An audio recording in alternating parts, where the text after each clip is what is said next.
Good morning and welcome to Visionary Aging. I'm Mary Winters, your host, the owner of About Senior Solutions, and we have put this show together for you so that you would have resources and tools to be able to dig in and really look at the amazing power that you have to own your own vision of aging. So let's go ahead and get started. We're going to talk a little bit about wishes and best interest. Sometimes that's kind of a tough thing, looking at a parent situation and understanding how much do I push or how much do I really know, how much should I really respect what their opinion is, are they safe or not. So we're going to dive into that quite a bit today. But first we have a caregiver question with Steve McCullough. So let's go ahead and get that question answered.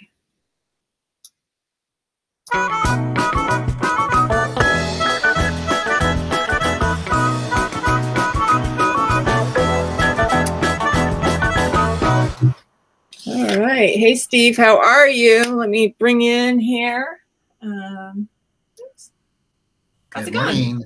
Good morning. It's going good. How are you? Great, thanks. Yeah. So what kind of a question did we get today? We have a very interesting question from one of our viewers. They write in, they said their mom has been talking to their neighbors about giraffes and other animals that are coming into her backyard. And she has called a fencing company to help keep these animals out of her yard. And our viewer wants to know what she could do, or what they could do. I'm sorry, I don't know if it's she or he, but what they could do to address this situation, this glaring situation with their mother. Yeah, it's really tough. And typically, I'm going to assume they live in a regular area. It's not like a giraffe broke out of the zoo. I've had some interesting things too in the past where it's like, oh, we make an assumption that, right, a bear's coming into the yard, and actually just because you're not in the foothills, you're down on the ground level, or, more in away from nature, and we still are getting a lot of large animals and bobcats and so forth coming into people's backyards. So I don't believe she lives in our zoo. Yeah, exactly. So in that respect, we want to look at what is going on with mom, and is this a history of something? It doesn't sound like she has a history of schizophrenia or anything. We do have things like Lewy body dementia, where there can be some very vivid delusions or some issues that somebody is coming up with in their head that are just not part of reality. And right. So the best thing is to see if we can get mom into the doctor and see about doing some testing. We also like to look at simple things like medication interactions, UTI, urinary tract infection, and perhaps a thyroid issue. That would potentially lead to understanding if this is something that is permanent or if this is something that is a temporary situation that can be mended with medication or a change in medication. So those are the first things I would look at for her.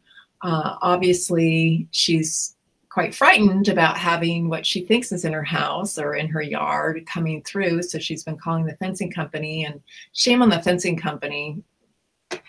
I don't know if they actually built the fence or how high they built the fence, but we have heard of these kinds of stories where other professionals will come in and they will tend to the individual's hallucinations or issues, and it's not a necessary product or service to offer.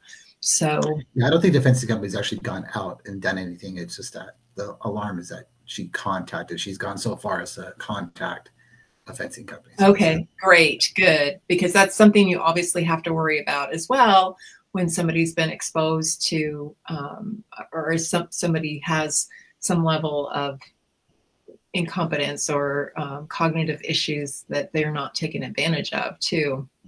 So if you can get her to the doctor, that would be great. Have some tests run and allow her to discuss with her doctor what she's hearing. Probably the worst thing you could do is try to tell her that that isn't true and you can't believe such things. It's really important to listen to the individual and then figure out how we take the next steps to support her reality, and or maybe not support it, but kind of guide it so that we're not increasing her frustration level. And I see relationships actually separated over something where somebody really believes something, and we're not going to get them to not believe that. So let's get to the root of what the issue is, and then we can treat however the situation needs to move forward. If it's something permanent, like a Lewy body dementia, there will be different kinds of medications that you put somebody with that particular diagnosis, what you offer them versus what you would give somebody with Alzheimer's, say. And oftentimes somebody with Lewy body, their reaction to the medication for Alzheimer's can be very negative. So you can see some very negative responses. They're worse rather than better with Alzheimer's medication. So something also to keep in mind, that potentially your parent could have been misdiagnosed if they react more poorly with the new medication. So, or something for Alzheimer's. So anyway, I hope that kind of answered the question there. So let's see. We're also going to talk about wishes and best interest, which can get really tough to kind of manage. But let's go ahead first, and we'll bring Melinda in. I think today's the first day in several weeks that she hasn't had to present in her car, because she had a client she needed to get out to early in the morning, and I think she has a new team member that's supporting her. So let's see if we can bring Melinda in, and then we'll bring you back after we talk about our day in sports. Or maybe we'll all kind of talk a little bit about this idea of best wishes and supporting the dignity and well-being of our older adults. Sounds good. All right. All right. We'll see you later. Okay. So let's say we're going to go ahead and bring Melinda in.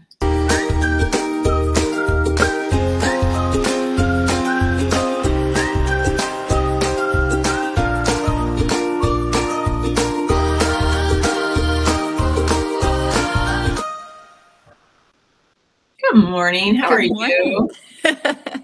We're here and not in the car this time. That's great. I know. Nice to see you, like sitting and not worrying about jumping out of the car. Yeah.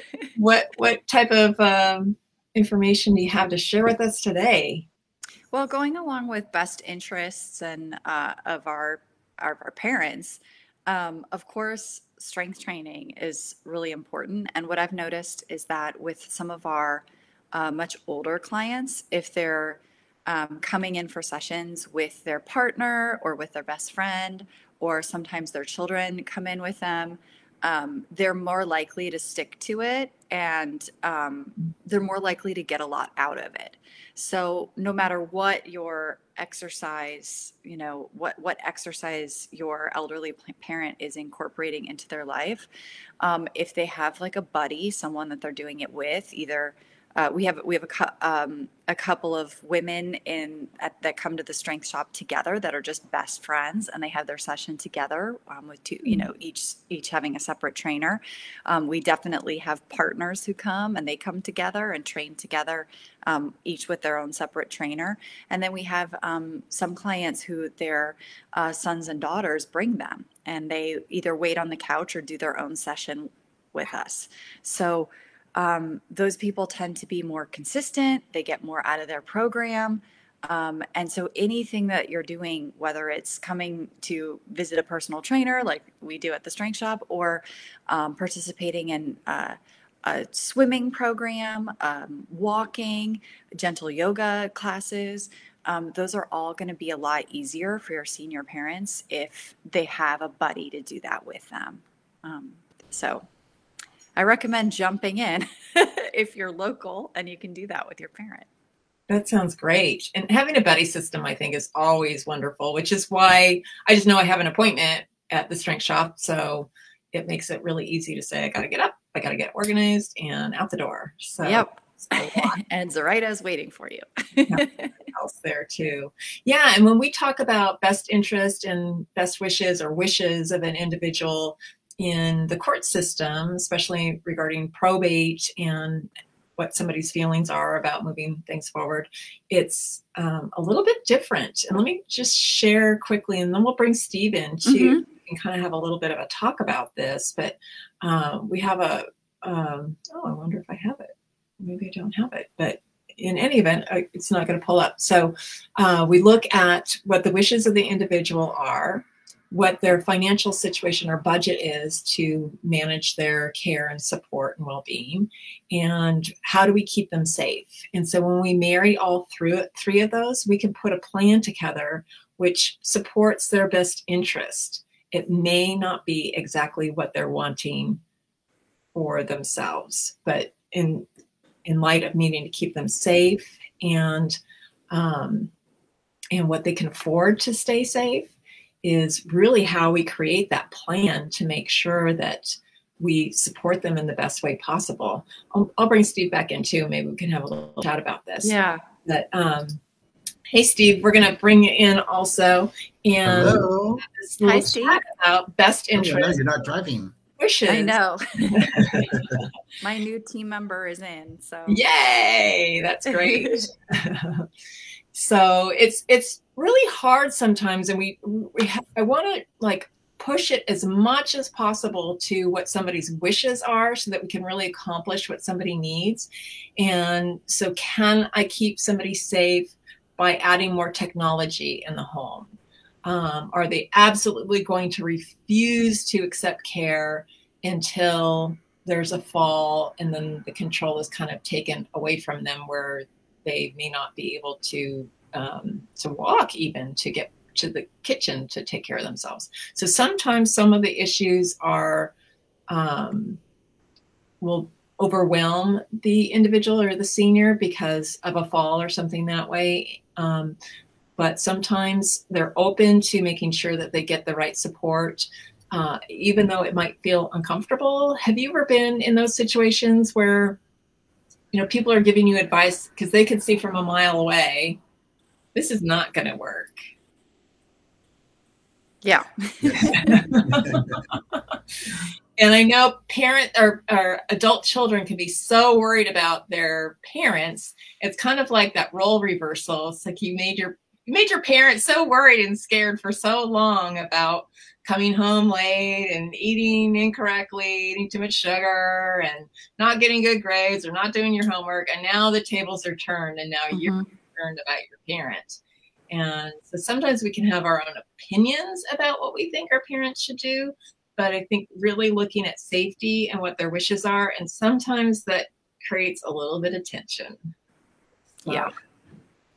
Well, we discussed this before in other episodes, where a lot of it depends on the voice.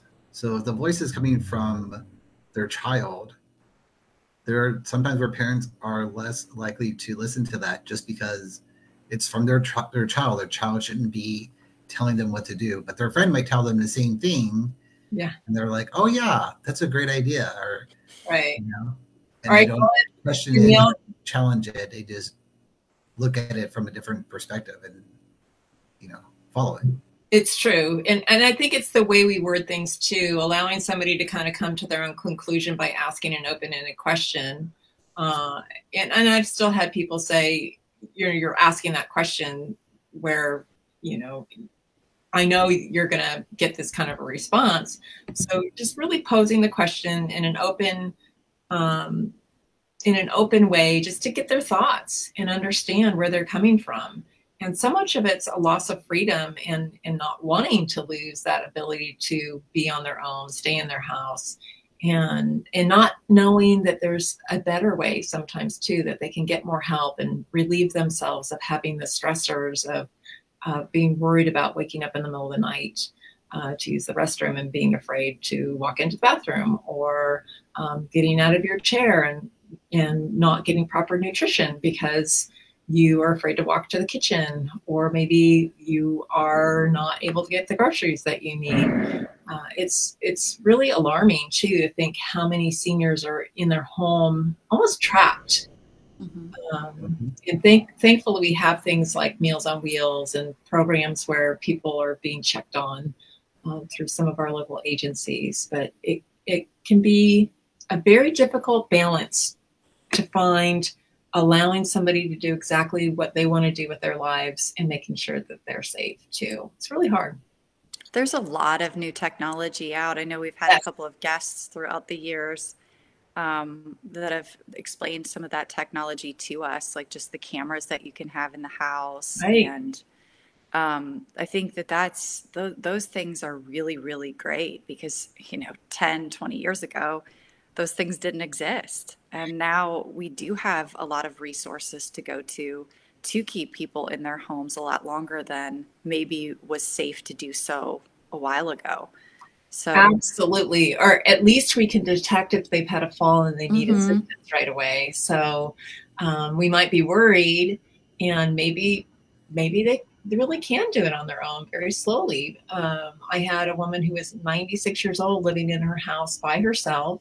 She did not want to have any caregivers, so she did agree to put sensors in, and it was wonderful. We could tell how long she was in bed, if she got up in the middle of the night. And we didn't really need to track that so much, as because the program would tell us if she was outside of the perimeters of her usual activity. But we had a day where the alarm went off and she wasn't in the kitchen like usual, which meant she wasn't eating, she wasn't taking her medication, and she wasn't sitting in her favorite place as soon as she got up in the morning to have breakfast and read her newspaper.